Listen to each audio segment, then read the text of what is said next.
If you're an international student in the UK or planning to study here, this video is extremely important because one of the biggest misunderstanding I see again and again is that once I get a UK degree, any job should qualify me for a skilled worker visa. That assumption quietly ruins a lot of careers, not because they didn't try hard enough, but because the visa system doesn't work the way people think it does. So today I'm not talking about myths. I'm explaining the actual rules, the actual thresholds, and the actual consequences. By the end of this video, you will know why many perfectly good jobs don't qualify, why salary matters more than your degree, and why two people doing the same job can end up with completely different futures. Hi, I'm Joshua and welcome to Brit Indians. Let's start with the most important point. Skilled worker visa is not a reward for education. It's not a reward for effort. And it's definitely not automatic just because you studied in the UK. The visa is tied to three things: the job role, the salary, and the employer's license. Your degree does not override any of these. You could have a master's degree, a PhD, a degree from a top university in the UK, and still you will not qualify. Because the Home Office doesn't ask how hard did you study. They ask what job is this, how much does it pay, is your employer licensed? That's it. Let's talk about the salary threshold because this is the biggest shock. As of 2025, the standard skilled worker salary requirement is £41,700 per year. Let the numbers sink in. This is not an entry level salary in most UK industries. Now, yes, there are some exceptions. New entrant discounts for young workers or recent graduates, some lower thresholds for shortage occupations. But even with those concessions, you are usually still around £34,000 or more to qualify. And here's the reality check. A huge number of graduate jobs in the UK pay £22,000, £24,000, £26,000 per annum, especially in marketing, media, design, research roles, charities, lab-based or academic roles, entry-level tech outside London, mechanical engineering, electrical engineering. So those salaries are normal in the UK, but they are not visa eligible. So you can be working full-time, paying tax, doing skilled work, and still not qualify to get a skilled worker visa. This is where people feel betrayed because no one explains this upfront. Another major misunderstanding is around the job skill level. The skilled worker visa only applies to roles that fall under specific occupation codes. These are government-defined categories. Now here's the problem for graduates.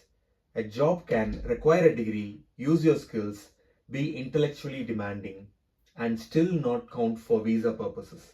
Because if the role is classified as general admin, retail management, basic technician, assistant level support, it may not meet the required occupation code. This is what underemployment look like in immigration terms. So if you take a low paid internship, a foot in the door job, a generic office role, just to get a UK experience, that job might help your CV, but it does nothing for your visa.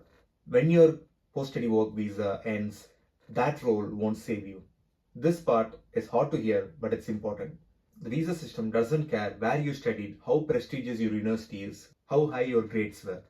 We have seen students with distinctions, top research background, incredible academic profiles, but they still get stuck without getting a visa because the job offer was £4,000 to £5,000 less than the threshold or not on the eligible occupation list.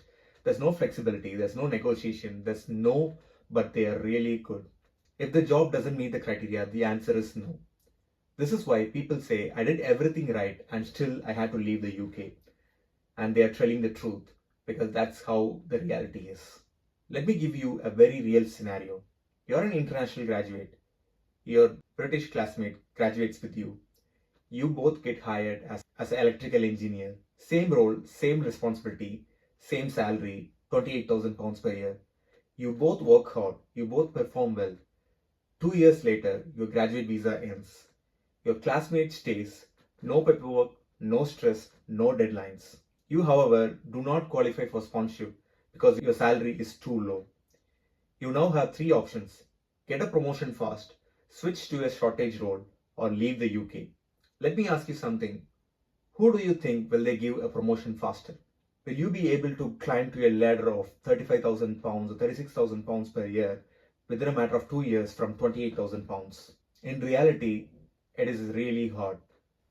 Unless you have prior experience and extraordinary skills, this kind of increase in your salary will never happen.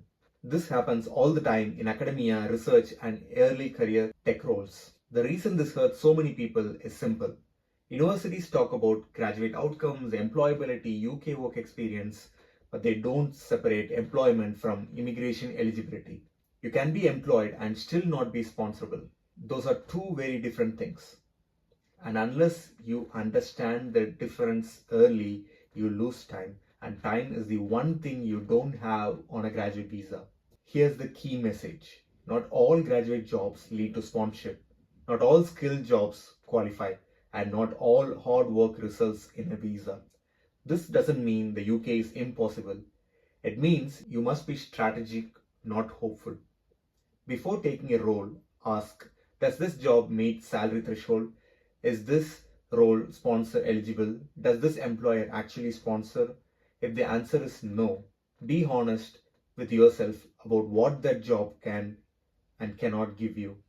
I'm not saying this to discourage you. I'm saying it so you don't wake up 2 years later thinking, how did this happen?